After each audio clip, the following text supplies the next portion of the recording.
Ok, vamos a ver. Ajá, ya estamos grabando. Bueno, damas y caballeros, bienvenidos a Sobredosis, el podcast de Alberto Zambrano. El día de hoy me acompaña el doctor Rómulo Horta. Rómulo Horta es médico, es profesor universitario y miembro del Consejo Universitario de la Universidad Central de Venezuela. Rómulo, bienvenido a mi programa. ¿Cómo te encuentras? Bueno, muchas gracias por la oportunidad. Yo me encuentro bien, trabajando mucho, haciendo muchas cosas, aparte de la representación profesoral ante el Consejo Universitario. Dirijo una línea de investigación de la Comisión Científica de Salud Poblacional de la Asociación Venezolana de Estudios de Población, ABEPO, junto con los doctores Diana Jelenkovich y Rubén López Miralles. Miralles, no, Millares, siempre me confundo. Rubén López Millares, de la Escuela de Medicina Luis Racetti, Departamento de Medicina Preventiva y Social, y estamos desarrollando la línea sobre el envejecimiento de la población en Venezuela. Estamos trabajando. Importante línea de investigación. Sí. Son, sobre todo en esta época y en esta situación, ¿no? Profesor Horta, fíjese, una de las razones por las cuales le pedí esta entrevista es porque a lo largo de los últimos meses, usted, junto con otros profesores que tienen cargos de representación en los órganos colegiados de las autoridades del gobierno universitario, entiéndase consejos de escuela, consejos de facultad, consejo universitario en su caso, reportan una irregularidad y una injusticia en el pago del salario de los docentes universitarios, ¿no? Se revela, no sé quién fue el primero en romper el celofán con esa noticia, ¿no? Pero se dio a conocer que existe una prima de responsabilidad para los cargos de dirección, arguyendo una serie de cosas, ¿no? Eh, lo cual coloca una disparidad muy marcada. Usted está mucho más familiarizado con las cifras que yo, que ya podemos entrar en ello, pero esa disparidad muy marcada viene dada y genera una injusticia salarial, ¿ok? Porque se arguye que como ellos están asumiendo un riesgo, ellos se les tiene que pagar más. ¿Usted podría darnos a la audiencia información y luces sobre esto? ¿Es esto un rumor? ¿Es esto gente que simplemente le quiere quitar el puesto a Cecilia Rocha? ¿De dónde viene esto, profesor?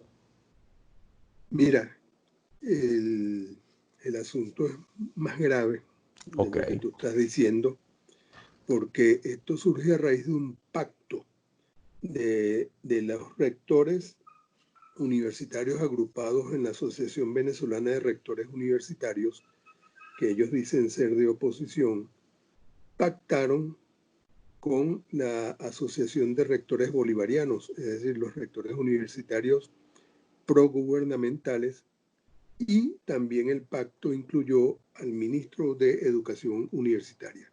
Hay documentos, hay un oficio del Consejo Universitario de la Universidad de los Andes, en el cual se indica que en julio de 2018 pactaron el ministro de Educación Universitaria, la ABERU y la Árbol, pactaron incrementar el monto de las primas jerárquicas.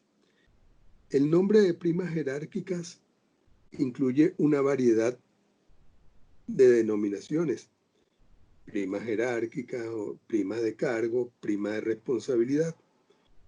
En ese momento de julio de 2018, los profesores universitarios jubilados nos encontramos con la situación de que nuestras prestaciones sociales quedaron pulverizadas por efectos de la reconversión monetaria gubernamental. Y también quedaron pulverizados nuestros sueldos. Por ejemplo, en el caso de los profesores titulares, que como sabemos es el mayor rango académico que se alcanza como en la profesor carrera universitario, universitaria. ¿sí?, en la carrera profesoral universitaria, y eso es a nivel mundial. Correcto. A nivel mundial existe esa escala de clasificación desde profesor instructor, que es el que ingresa, hasta profesor titular, que es la máxima categoría, el máximo rango. Bueno, nuestra prima de profesor titular, prima salarial, quedó reducida a 0,01 bolívar. Imagínate tú. Entonces, bajo esas Menos condiciones, bajo esas condiciones de gravísimo deterioro, de precariedad del sueldo, precariedad de nuestras prestaciones sociales, deterioro de nuestro sistema de seguridad social, en ese contexto tienen estas autoridades rectorales la osadía de incrementarse su prima de responsabilidad en un 375%, lo cual llevó, por ejemplo, al secretario de la Universidad de Carabobo, Pablo Aure, a decir que, bueno, que sí, que era verdad que ellos estaban ganando como autoridades rectorales y beneficiarias de la primera responsabilidad, estaban ganando sueldos de hasta 20 veces por encima de cualquier otro profesor de su mismo rango académico. De su mismo rango. Okay. Entonces, imagínate, son unas diferencias, son unas desigualdades abismales, desconsideradas, de gente indolente que dijo, bueno, vamos a salvarnos nosotros y los demás que se embromen. Ese parece haber sido el lema. Y esa es la situación actual y termino de redondear la situación diciéndote que, por ejemplo, estamos por cobrar el bono vacacional, que es parte de nuestra remuneración como profesores universitarios. Bueno, la rectora de la Universidad Central de Venezuela va a disponer de unos 240 millones de bolívares. Ella es profesora titular, es doctora. Yo también soy profesor titular con 39 años en la Universidad Central de Venezuela. Tengo doctorado, cursado y aprobado en la misma Universidad Central de Venezuela, y sin embargo mi bono de vacaciones, si llega, todavía no sé, pero si llega a 20 millones de bolívares, va que chuta, como diría. Entiendo, entiendo. Es decir, ella que tiene las mismas características académicas que yo, se va a ganar un bono vacacional de 240 millones de bolívares. Y yo voy a ganar 20 millones de bolívares de bono vacacional. El sueldo de ella mensual es de cerca de unos 60 millones de bolívares al mes. El sueldo mensual mío llega a duras penas a 6 millones de bolívares mensuales. El alegato es que ellos tienen muchas responsabilidades que podrían generarle juicios administrativos, penales, civiles, todo lo que usted quiera. Bueno, pero ya va. Un profesor universitario, por ejemplo, en mi caso que dirijo una línea de investigación, yo tengo una responsabilidad también. Esas son responsabilidades. Y cuando uno da clase, tiene una responsabilidad. Y cuando evalúa estudiantes, mira, corres el riesgo de que un estudiante te demande en un tribunal porque no está de acuerdo con la calificación que tú le asignaste. Entonces, ¿cómo es que ellos, además que yo no entiendo, cómo es que el otorgarte una prima te va a salvar de que te abran un juicio por cualquier situación asociada con el cumplimiento de tus actividades? ¿Cómo es eso? O sea, que con una prima los tribunales no te hacen nada. Ese es el argumento que están dando. Y entonces tú dices, pero bueno, ¿qué argumentos tan poco originales y tan poco creíbles de estas autoridades rectorales y decanales, especialmente de la Universidad de Carabobo y de la Universidad Central de Venezuela? Porque esa es otra situación que hay que observar. ¿Cómo es que las rectoras y los decanos, los vicerrectores de la Universidad Central y de la Universidad de Carabobo tienen unos sueldos que no son iguales a los sueldos de los rectores, vicerrectores, decanos de otras universidades autónomas de Venezuela. Es decir, aquí crearon un desorden. Entonces la pregunta surge, bueno, ¿y por qué benefician a las autoridades rectorales de la Universidad de Carabobo? ¿Por qué el gobierno nacional beneficia a las autoridades rectorales y decanales de la UCB y de la Universidad de Carabobo, siendo que hasta hace pocos meses, bueno, el gobierno nacional calificaba a Cecilia García Aroche y a Jessy Divo con las peores Los peores denominaciones, calificativos, los exacto. peores, es decir, esas eran unas enemigas del régimen. Y entonces, ¿cómo es que de repente todo eso cambia y entonces le dan esos beneficios de primas jerárquicas o de responsabilidad o de cargo súper elevadas? Y entonces comienza uno a ver en el Consejo Universitario de la UCB cosas muy raras, como la rectora García Rocha fue posponiendo la discusión del proceso electoral que había ordenado el TSJ a través de la sentencia 0324. ¿Cómo es que llegado el mes de febrero de 2020 hay una coincidencia de la rectora García Rocha con el ministro de Educación Universitaria para posponer las elecciones rectorales, decanales y de representantes profesorales prácticamente para los meses de octubre, noviembre de este año 2020? ¿Cómo ocurrió esa coincidencia? ¿Por qué? Hay cosas muy extrañas. Otra cosa muy extraña, ¿por qué hay tanto silencio entre las autoridades rectorales y decanales de la UCB en relación a la intervención gubernamental y el cese de la autonomía universitaria en el Hospital Universitario de Caracas? ¿Por qué no se Exactamente. ha defendido? ¿Por qué no se ha defendido la condición codirectiva de la UCB y de su Facultad de Medicina en la gestión del Hospital Universitario de Caracas? ¿Por qué se permite eso? Mira, la Universidad Central de Venezuela y la Facultad de Medicina fueron cesadas en su representación como miembros del Consejo Directivo del Hospital Universitario de Caracas en el mes de enero de 2019 por decreto presidencial. ¿Por qué se guarda tanto silencio respecto a eso? Entonces, mira, Un uno inciso sobre sospecha. eso que le quiero hacer, ¿no? Para los que no saben, el Hospital Universitario de Caracas, que queda en el campus de la ciudad universitaria, ¿no?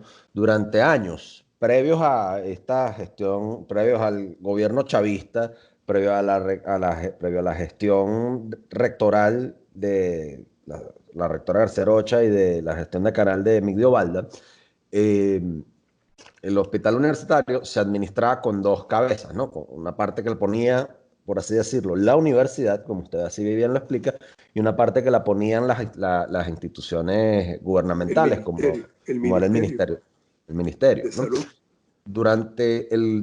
Es de mi conocimiento, corríjame usted si me equivoco, porque usted está más versado en el asunto, que esta gestión rectoral y decanal fueron los que, no ahorita en 2019, sino muchos antes, muchos años antes, entregaron la gestión del hospital universitario sin ningún tipo de oposición. O sea, el Ministerio de Salud comenzó a ejercer competencias dentro de la administración del hospital que no le correspondían, no les correspondían, sino que eran competencia de la universidad, y aquí simplemente no se hizo nada. Por pasividad, mera pasividad y miedo a que les ocurriera algo, porque eso fue una de las palabras que Balda utilizó en su momento. Por miedo, no vaya a ser que nos hagan algo, simplemente que ellos administren el hospital. Eso es una irregularidad, eso no tiene por qué ser así. ¿Cuál es el meollo del asunto con el caso del hospital universitario? Bueno, yo te voy a precisar la fecha en la cual comenzó esa situación de no atención por parte de la universidad y la Facultad de Medicina de su papel codirectivo en el Hospital Universitario de Caracas. La fecha es alrededor de los años 2003-2004. Y yo tengo la 2003-2004. precisión, yo tengo la precisión de la fecha y era decano de la Facultad de Medicina en ese momento era Antonio París. Antonio París. Y yo te puedo precisar los detalles de todo eso porque yo propuse en el año 2004 en el Consejo de la Facultad de Medicina, en el cual yo era representante profesoral, propuse la creación de una comisión para estudiar precisamente la situación del Hospital Universitario de Caracas porque se estaba estableciendo una dinámica perjudicial para la autonomía universitaria y para la formación integral de los médicos y otros profesionales que la Universidad Central de Venezuela forma en el Hospital Universitario de Caracas. Por ejemplo, se pretendía convertir el ambulatorio docente del Hospital Universitario de Caracas en una clínica popular. Entonces yo hablé con la gente del Ministerio de, ¿cómo se llamaba en ese momento? Como le han cambiado tanto. Sanidad y Desarrollo Social, ¿no? Salud y Desarrollo Social. Salud y Desarrollo Social. Algo así. Ellos le quitaron la palabra sanidad siempre. Salud y Desarrollo Social. Yo hablé con el representante del ministro, que a la vez era coordinador del ambulatorio docente, y le dije, pero bueno, ya va, explícame cómo es que tú vas a montar, o ustedes pretenden montar una clínica popular cuando a 100 metros tienes un hospital universitario. Explícame eso, pues yo no tiene entiendo. Sentido.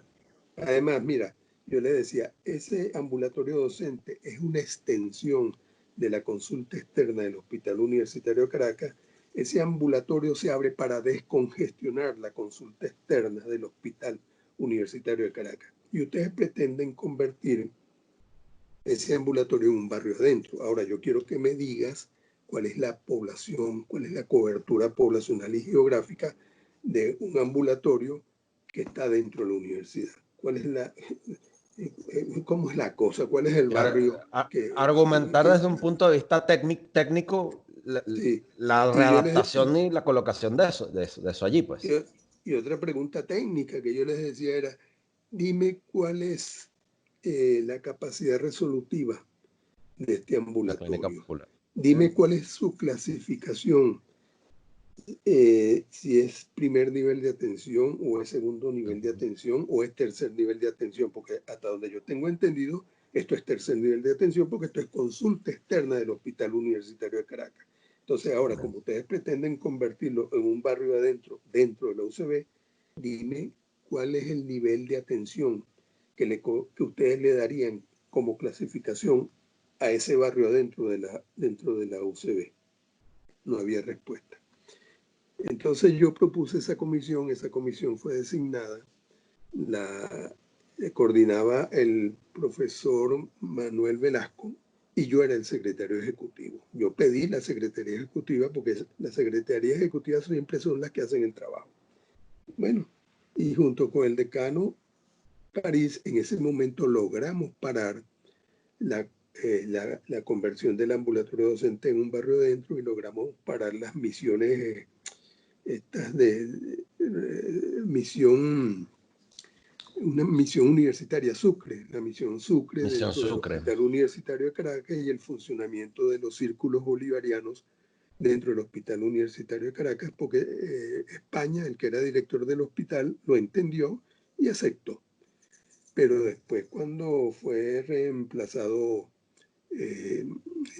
París por Balda, ahí se perdió todo ese trabajo que se había hecho, se perdió totalmente.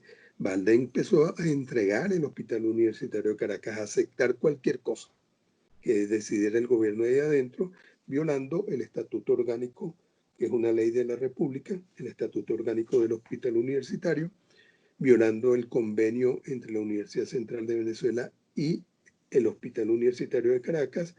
Por ejemplo, ese convenio tiene una disposición general número 9 que dice que para mover cualquier cosa dentro del Hospital Universitario de Caracas, para hacer cualquier actividad, cualquier cambio, primero tienen que reunirse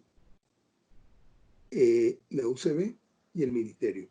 Tienen que ponerse de acuerdo y tienen que hacer las cosas conjuntamente, es decir, tienen que bailar pegaditos. Eso lo echaron por el suelo y eso lo aceptó Balda y como tú bien dices, comenzó el ministerio de Salud y Desarrollo Social a hacer lo que le daba la gana dentro del hospital universitario, comenzando, por ejemplo, por incrementar la cantidad de médicos asistenciales por encima de la cantidad de médicos docentes. ¿Se fija? Perdiendo Problema. entonces la Perdiendo. condición de universitario. Exactamente. Perdiendo la condición. Lo que hace un hospital universitario. Yo con eso estoy bastante familiarizado, pues yo di clase de salud pública, fui docente de salud pública y fui docente de medicina legal. Entonces, conozco un poco de cómo es ese intríngulis. Ok, gracias por esa explicación. Podríamos entonces avanzar y ampliar un poco sobre por qué fíjese, una de las cosas que ocurren en la universidad, en nuestra Universidad Central, es la peculiaridad de que no hacen, es una universidad autónoma que no hace elecciones. ¿Ok? No hace elecciones. De hecho, el chavismo ha hecho más elecciones fuera de la universidad que las que ha hecho la universidad desde que el chavismo llegó, ¿no? Y una de las razones, de las cosas por las cuales se escuda principalmente la rectora, pues eso fue una gran crítica que se le hizo a la rectora en su momento, cuando yo llevé una representación estudiantil en la Federación de Centros Universitarios, es la realización de las elecciones de canales y rectorales, ¿no? En la Universidad Central no se hacen elecciones. Rómulo, ¿por qué no se hacen elecciones en la Universidad Central? Sé que uno de los primeros argumentos es que Smartmatic tiene que llevar adelante las elecciones, que las tiene que llevar adelante el CNE, y que si hacemos, otro argumento que he escuchado es que si hacemos elecciones las podemos perder. Entonces, ese es el punto de las elecciones. Voy a señalarte mucha precisión que esa argumentación que tú has escuchado, esa argumentación que has escuchado, no tiene ningún asidero en la realidad. Las elecciones en la UCB las realiza la Comisión Electoral de la UCB designada por el Consejo Universitario, no el CNE, porque es que así lo establece la ley de universidades. Las elecciones las realiza la Comisión Electoral que la designa el Consejo Universitario. En segundo lugar, es imposible que los sectores autonomistas perdamos las elecciones en la UCB. Lógico. Eso no ocurrirá, No va a ni ocurrir. siquiera aceptando la sentencia 0324 del TSJ. Es decir, ni siquiera votando los empleados, los obreros, vamos a perder esas elecciones. Ahora bien, Ese es ese es quizá el gran coco, que si ponemos a votar a los empleados, a los obreros y todo, no sé más, yo no sé qué más, esto se va a convertir en una cuestión asambleísta, vamos a perder la universidad que tenemos. Ese ha sido el gran coco, esgrimido desde las más altas esferas del poder universitario, rectores, consultoría jurídica, comisión electoral. Y como ellos son como ellos son la cabeza y la dirección de las demás cosas, si bien hay profesores y docentes, e incluso también empleados y obreros o sea, que escuchan esto, que no lo racionalizan mucho, sino que lo repiten porque, claro, como lo está diciendo el rector, lo está diciendo el jefe, lo está diciendo el consultor jurídico, entonces tiene necesariamente que ser verdad. Yo siempre he sido escéptico a la hora de cuestionar las figuras de autoridad, entonces yo siempre he dicho, bueno, ¿y por qué tenemos que creerles, no? Entonces, por bien, favor. hay una cuestión que debo aclararte muy bien. Ujú. No, el Consejo Universitario sí convocó elecciones en el año 2011-2012.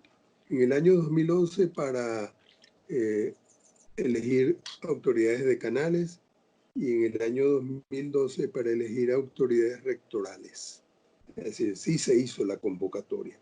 Ok. Lo que ocurre es que ambas convocatorias fueron anuladas por la sala electoral de TSJ, alegando que el Consejo Universitario había tomado una decisión que no acataba lo dispuesto en la Ley Orgánica de Educación aprobada por la Asamblea Nacional Roja Rojita en el año 2010. o 2009, 2009 probablemente. aprobaron una ley orgánica de educación que alteraba la composición de la comunidad universitaria señalada en el artículo 109 de la Constitución de Venezuela. El artículo 109 de la Constitución vigente desde 1999, el artículo 109 establece que la comunidad universitaria la forman los profesores, los estudiantes y los egresados. Lo dice la propia Constitución, aprobada y promovida y aprobada por el chavismo. Exactamente. Entonces, la Ley Orgánica de Educación, aprobada luego por la Asamblea Nacional Chavista en el año 2009, altera esa composición e incorpora inconstitucionalmente a los obreros y a los empleados. Es un problema de violación de la Constitución. Okay. Y además hay una violación del sentido, de la naturaleza académica de una elección en una universidad. Es decir, estás eligiendo autoridades académicas. Por consiguiente, los electores tienen que ser quienes tienen responsabilidades en la actividad académica. Responsabilidad, es decir, los empleados y los obreros tienen actividades, pero no son de directa responsabilidad, sino de apoyo. Sin embargo, dejemos eso de lado porque, bueno, este gobierno no va a aceptar elecciones en las universidades si no votan los empleados y los obreros. Cualquier proceso electoral que se convoque en las universidades que no contemple el voto de los empleados y los obreros va a ser anulado inmediatamente por el TSJ y vamos a seguir entonces en la misma situación o en peor situación, porque la sentencia 0324 indica que si no hacen las elecciones con las condiciones establecidas en la Ley Orgánica de Educación, con votación de obreros, empleados y obreros, empleados, obreros, profesores, estudiantes y egresados, si no las haces así, te las anulan y el gobierno nacional declara vacante los cargos de canales y rectorales y nombra autoridades rectorales y decanales. Esa es la situación en la cual estamos. En el año 2012, después que anularon la convocatoria de elección, nos multaron y nos abrieron un juicio en el Tribunal Supremo de Justicia que todavía está abierto a todos los miembros del Consejo Universitario. O sea, con eso lo que quiero enfatizar es lo siguiente. Es falso que no se haya querido realizar elecciones en la UCB. Okay.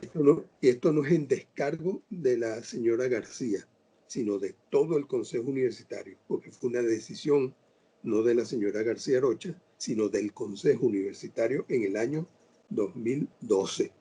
Okay. De hacer las elecciones en la UCB según la composición de la comunidad universitaria establecida en la Ley de Universidades y en el artículo 109 de la Constitución Nacional, de manera tal que no haya confusión al respecto. Ahora bien, sin embargo, mira, fueron pasando los años, esta gente se acostumbró a ejercer los cargos rectorales y decanales, inclusive muchos renunciaron. Actualmente hay más decanos encargados que decanos electos, se acostumbraron a mandar y están haciendo desastres. Desde hace aproximadamente 5 años, estas autoridades rectorales y decanales vienen haciendo desastres en la UCB. Eso nos llevó entonces a muchos a empezar a plantear desde hace 5 años en el Consejo Universitario, bueno, señores, vamos a ver cómo resolvemos esta situación de las elecciones. Y bueno, comenzaron estas autoridades rectorales y decanales a paralizar esa discusión. Discusión planteada por miembros del Consejo Universitario. Vamos a resolver el problema electoral, vamos a resolver el problema que ustedes están creando al distorsionar la actividad universitaria, destruir los valores académicos. Los techos académicos de la universidad se cayeron, los tumbó esta gestión rectoral. Y eso parece menos importante que los techos de la infraestructura física de la UCB. Los dos también se está cayendo. Los dos son importantes. Es que hay una coincidencia, Alberto, hay una coincidencia. Se caen los techos de los pasillos al mismo momento en que se está destruyendo el techo académico y los pilares académicos de la universidad. Parece haber sido algún mandato de Dios demostrar, mira, se cayó el techo del pasillo porque aquí se están cayendo los pilares y los techos académicos. Y es una cosa, eso es una cosa bastante terrible. Yo que soy egresado de allí, al igual que usted, Rómulo, yo soy egresado allí, hice mi vida, hice mi posgrado allí, hice mi vida como docente académico allí, no la sigo persiguiendo, porque también la anquilosis administrativa que hay dentro de la universidad impide que hayan docentes docentes nuevos. Entonces es una cosa bien complicada, ¿no? Pues, me quería hacer otra pregunta. ¿Usted tendrá idea, profesor Rómulo, de cuál es el porcentaje ¿Es verdad que hay más profesores jubilados que activos dando clases ahorita en la universidad? ¿O es una cosa, o esos son cuentos de camino? ¿Cuál es la situación de la planta profesoral que está deteriorada? Porque entre la emigración, el salario insuficiente, que los profesores se mueren, pues también se mueren, que no se reponen los cargos, que no entra personal nuevo a dar clases. ¿Cuál es la situación ahorita en general dentro de la universidad? Lo que tú acabas de señalar es cierto. Hay más profesores jubilados que profesores activos. Vamos a redondear una cifra. 8.000 profesores entre jubilados y activos ahí en la Universidad Central de Venezuela. Más de la Ok. mitad, más de la mitad, como un 60%, somos profesores jubilados. Eso Y, también, eso también y me entre imagino que tiene sus disculpe que le razones. interrumpa. Sí, eso también tiene sus consecuencias, ¿no? Entre los pasivos laborales, o sea, pasivos laborales, la carga académica para el jubilado. Pues técnicamente, si estás jubilado, ya cumpliste o sea, ya cumpliste con lo que te correspondía. Más que todo, conozco muchos docentes que me dieron clases, que todavía dan clases o que dejaron de dar clases simplemente porque la situación no está como para que ellos se estén trasladando a darla, ¿no? Que nos lo decían, mira, yo ya tengo mi jubilación, yo sigo viniendo porque quiero, porque yo no voy a hacer más nada en mi casa, pues ¿qué voy a hacer yo en mi casa? Recuerdo que el doctor Rafael Musi siempre nos lo decía, yo ya estoy jubilado, yo técnicamente ya estoy jubilado, pero yo qué voy a hacer en mi casa, yo tengo que seguir viniendo, pero en mi casa estoy fastidiado. Entonces, esa mística es muy buena, permite al alumno entrar en contacto con docentes de cuya experiencia se pueden nutrir increíblemente. ¿Ok? Y generalmente o sea, eso no era mal visto, ¿ok? Y no lo es de ninguna manera. ¿Qué es lo que ocurre? Que siempre en las universidades, el resto de las universidades modernas, actuales en el resto del mundo, si bien hay profesores que se jubilan, quedan como profesores eméritos, está la figura del profesor emérito, ¿ok? ¿Qué ocurre? Que ahora pese a que están jubilados, siguen allí, siguen dando clases, siguen estando ahí, y si por alguna razón, ese profesor jubilado no puede seguir dando la clase, pues la cátedra se cae, la cátedra desaparece, no hay quien dé la materia. Y oye, es una cosa bien terrible porque el alumno se queda sin clase y no se puede formar. No lo va a formar ni alguien nuevo, quizá con menos experiencia, pero igual con alguna de calificación, ni lo forma el profesor jubilado. Entonces queda la sociedad en un limbo. Y eso a mí, como docente, como exalumno, me parece una cosa terrible, porque yo considero que la labor que tiene el docente universitario, una vez que se jubila, pasa a ser otra, que no deja de ser relevante, pero pasa a ser otra, de todas formas. O sea, yo siempre a lo mejor usted piensa distinto, no sé, quisiera tener su opinión. O sea, es que como el sistema educativo que tenemos ahora, donde los jubilados solo dan las clases, o sea, los jubilados van a tener que trabajar hasta que se mueran. Y por un salario con las condiciones en las cuales usted escribe. El panorama de verdad, profesor Rómulo, es espeluznante. Sí, mira, yo podría estar en esta conversación contigo durante muchas horas, porque es tanta la información que yo manejo relacionada con desafueros, tanto del gobierno nacional como de las propias autoridades rectorales y decanales. Son tantos los desmanes en contra de la universidad que yo tengo 437 boletines informativos, Sí, donde doy cuenta. He publicado 437 boletines informativos, donde doy cuenta, como me corresponde claro, informar, porque para eso me eligieron entre claro. otras cosas para que informara, y yo lo hago, pues, y eso Sí, molesta mucho. ciertamente. Entonces, en esos 437 boletines informativos, tú puedes encontrar una inmensa variedad y una gran cantidad de desmanes, de actos en contra de la universidad, tanto del gobierno nacional como de las propias autoridades universitarias, que mira, podríamos estar aquí horas de horas. Yo me jubilé, Quisiera, ajá, yo me jubilé, cosa que no pasaba por mi cabeza.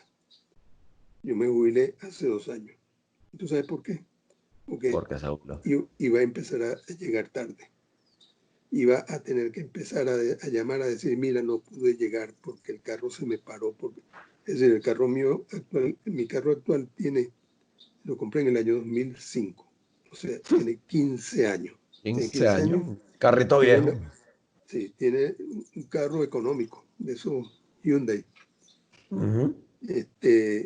Y los cauchos están lisos. Entonces yo dije, mira, de repente tengo que ir a dar una clase y puquiti, se te Se pichó les un picha un caucho en la caucho. autopista y vas a llegar tarde. Y entonces vas a empezar a llegar tarde a todo.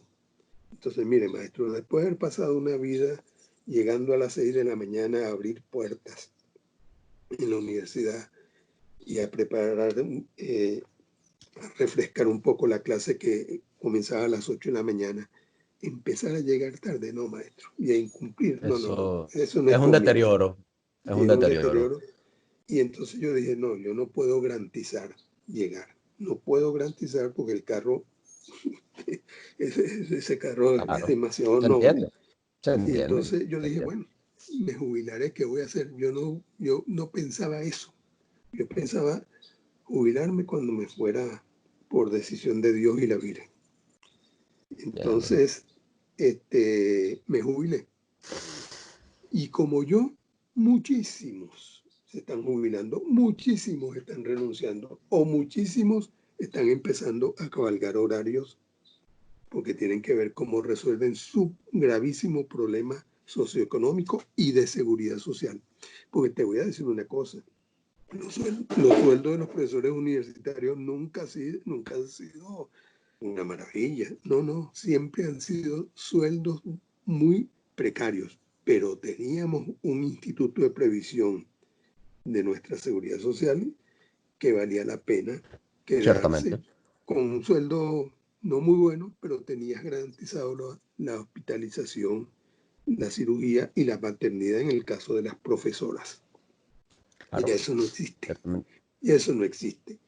Eso Entonces, se desmontó. entonces, ¿Por qué se desmontó? Se desmontó por ya, la, entonces, por la. entonces nos Ajá. jubilamos, fíjate, nos jubilamos. ¿Quién nos reemplaza? Nadie. ¿Por qué? Porque cuál muchacho recién graduado va a ir a ganar 800.000 bolívares en la universidad. Dime qué muchacho, que los hay muy buenos, que podrían sustituirnos, reemplazarnos en la docencia y en la investigación universitaria, los hay muy buenos, a mí me consta, pero ¿cómo le vas tú a ofrecer Yo fui uno de ellos, 800.000 profe. bolívares? Rómulo, ¿Cómo le vas a yo fui ofrecer uno de ellos. 800.000 bolívares? Entonces, bueno, la universidad podría tender hacia una pérdida de su personal docente y de investigación, el cual será sustituido, ya sabemos cómo, por profesores integrales comunitarios de repente formados en cursitos de 4 meses. Claro. Eso es lo que viene. Ahora bien, para redondearte la idea, yo ante esa situación presenté proyectos a las autoridades rectorales actuales y al propio Consejo Universitario, presenté proyectos viables. La Organización de las Naciones Unidas nos invitó a todas las universidades del mundo, en el año 2010 nos invitó a solicitar la membresía en la ONU, a los fines de incorporarnos a las políticas y programas contemplados en la Agenda 2030 de las Naciones Unidas para el logro de los objetivos del desarrollo sostenible. Eso lo presenté en el Consejo Universitario en el año 2018. Se lo encargaron al profesor Bianco desarrollar ese proyecto y Bianco lo engavetó, porque como no era él, sino que era Horta, lo engavetó. Y resulta que hubo universidades de otras partes de América Latina, de otros países, como por ejemplo la Universidad de los Andes de Colombia, que es una universidad privada, asumió la Agenda 2030 de las Naciones Unidas para el logro de los 17 Objetivos del Desarrollo Sostenible y obtuvo financiamiento de organismos financieros internacionales para apoyar financieramente sus actividades de docencia e investigación y mejorar los sueldos de los profesores investigadores. ¿Qué te parece? Aquí no lo quisieron hacer. En el Consejo Universitario lo bloqueó Nicolás Bianco. Y fue una cosa personal, fue, o sea, Sí. ¿qué Él motivo, tiene qué motivo puede tener el vicerrector académico? O sea, bueno, ellos creen que yo soy candidato a rector. entiendo, Que yo soy entiendo. rectorable. Entonces hay que trancarlo. Y además critica mucho y habla mucho y escribe mucho. Entonces hay que frenarlo, hay que obstaculizarle su gestión en la representación profesoral. Y eso no es nada nuevo, Alberto, desde el año 2009. ¿Tú sabes por qué empezó todo el rollo? ¿Por qué? En el año 2009, un buen día en el Consejo Universitario se presentaron las autoridades rectorales con un proyecto para otorgarse un bono de 10 millones de bolívares para las autoridades rectorales y de 8 millones de bolívares para los decanos en el año 2009, cuando ese era un realero. Eso era un Esa realero, era la época de Cadivi. En aquella época había claro. el Y 430. entonces los demás profesores íbamos a quedar con los ojos claros y sin vista, ellos metiéndose 10 millones, 8 millones de bolívares y los demás profesores con sueldos miserables. Entonces, como yo me opuse a eso dentro del Consejo Universitario y declaré en la prensa contra eso y tuvieron que echar para atrás porque hubo una movilización hacia el La Consejo Universitario recuerdo. para protestar eso, bueno, desde el año 2009 a mí me hicieron la Santa Cruz. La A recuerdo. este, a Recuerdo este esa hay que, manifestación y recuerdo sí, todo eso, pero yo era estudiante de medicina en la Escuela José María Vargas. Recuerdo todo el revuelo y recuerdo la cantidad de pestes que se hablaron que hablaban algunos docentes que me dieron clase, de usted, de la profesora Flor y de muchos otros. Y de muchos otros que hicieron vocería de esta propuesta y que, Horta quiere hacer lo que le dé la gana, ese chavista, pare de contar. Yo decía, bueno, pero ¿qué formas son esas de expresarse de un colega, de alguien? O sea, no me pareció, me pareció de mal gusto, me pareció de mal gusto. bueno, Pasó como era no, y le el digo que como era un tiempo, rollo, yo era dirigente estudiantil, como eso era un rollo profesoral, yo siempre fui muy respetuoso de no meterme en los rollos profesorales, que los profesores no se metieran en los rollos estudiantiles, y aún así uno lo escuchaba. Y caramba, o sea, eso te daba una idea de la calidad también humana, de la calidad de personas con las cuales también uno tenía que interactuar, pues no solamente es la parte académica con la que tú puedes tener contacto como docente, sino también la parte humana y el calor y la calidad humana de la persona que te está formando.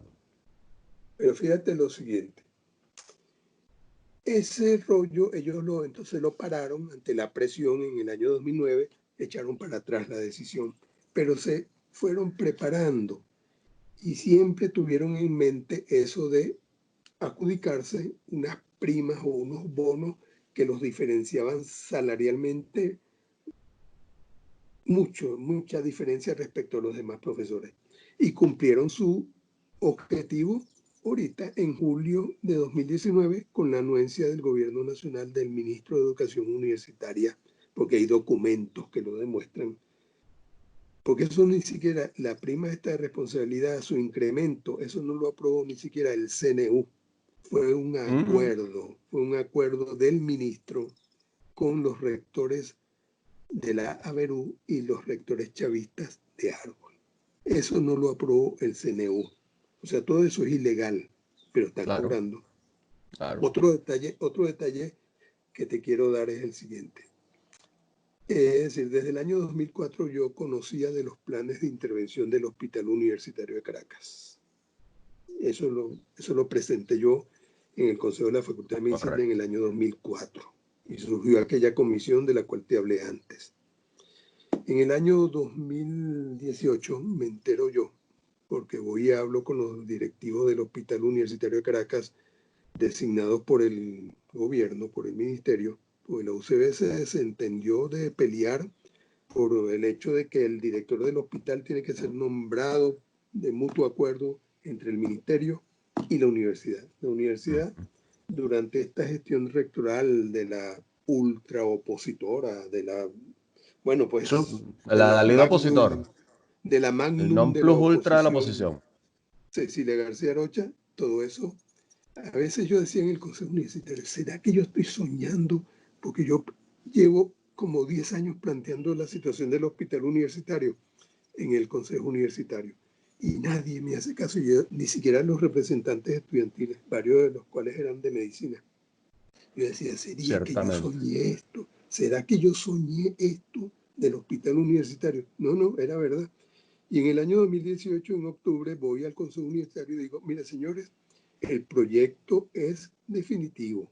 El proyecto del gobierno es definitivo.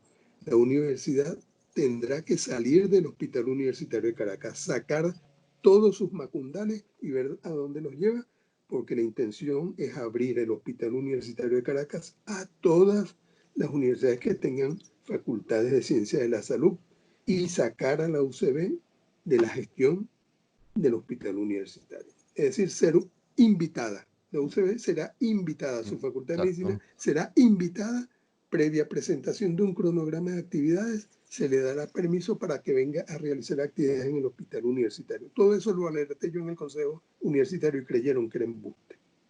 Y Balda fue al día siguiente a reunirse con los directivos chavistas del hospital a reclamarles que por qué se reunían conmigo, que yo no era autoridad.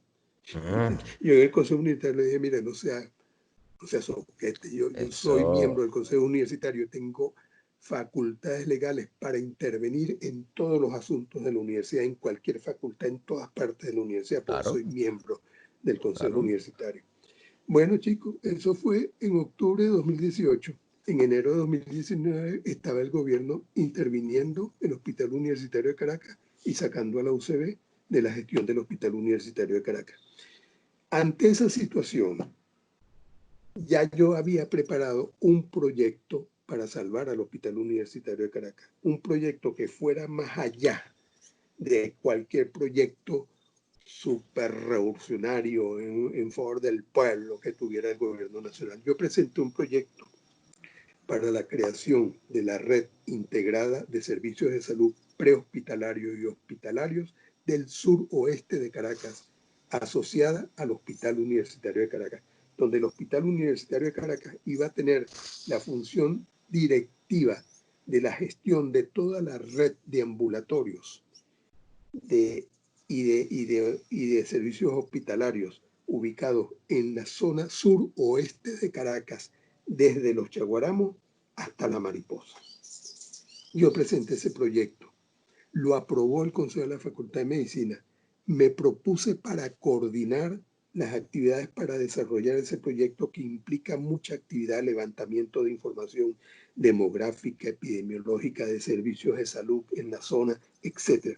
Me propuse para coordinar, no señor, que el Consejo de la Facultad de Medicina que designe al coordinador, que no sea Horta, sino que el Consejo de la Facultad lo designe. Porque eras tú, porque tú eras el problema. Sí.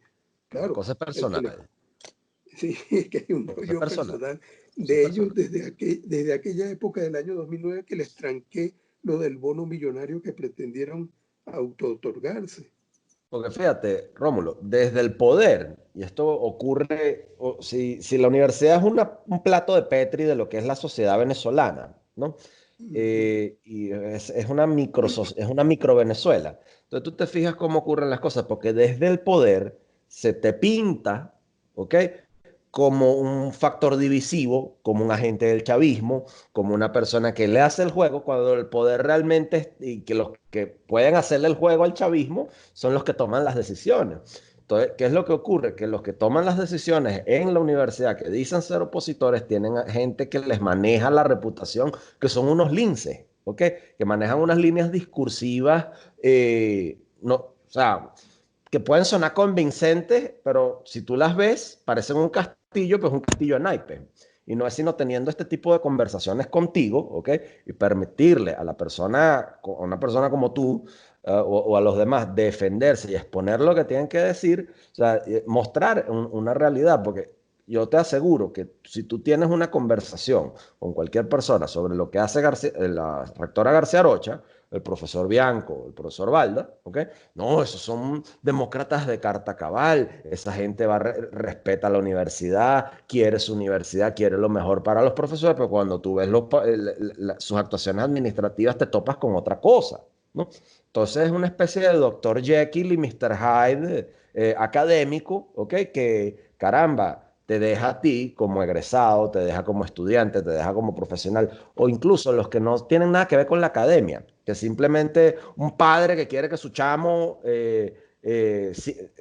quiere apoyar a su chamo estudiando en la universidad, que ve eso y dice, cónchale, pero ¿qué pasa aquí, no? O sea, ¿cuál es o sea, qué mensaje nos deja? Entonces, caramba, yo quisiera que ya como estamos llegando a la hora, ¿no? Y no, a la parte baja del programa, quisiera que nos dieras una última reflexión, ¿ok? Sobre la forma en la cual tenemos que orientar a la universidad, qué se puede hacer en la universidad a futuro, dada que la dispensación actual, la situación actual que tenemos, no es nada alentadora. Entonces, ¿a qué nos enfrentamos en la universidad? ¿A qué se enfrenta la casa que vence de asombro o que fue vencida? Porque o sea, se caen los techos, los guisos, la corruptela, el tráfico de influencia, la hazaña, todo lo demás. Hacia dónde vamos? Va, dijo usted. Bueno, mira, aquí no hay otra opción sino plantearse elecciones ya en la Universidad Central de Venezuela, porque con este Consejo Universitario no vamos a avanzar nada. Fíjate que el Consejo Universitario no se reúne, No se no se reúne, reúne. no se reúne. La ley de universidades establece en su artículo Sí, 27 que debe reunirse semanalmente. En este mes de julio llevamos apenas una reunión. En el mes de junio se hicieron 2 reuniones. Es decir, las autoridades rectorales están paralizando al Consejo Universitario para que no se discuta nada. No se discuta el caso Cedivi de la clínica esa de ajá. imágenes. ¿Qué No pasó se con dis- eso? ¿Qué pasó con eso?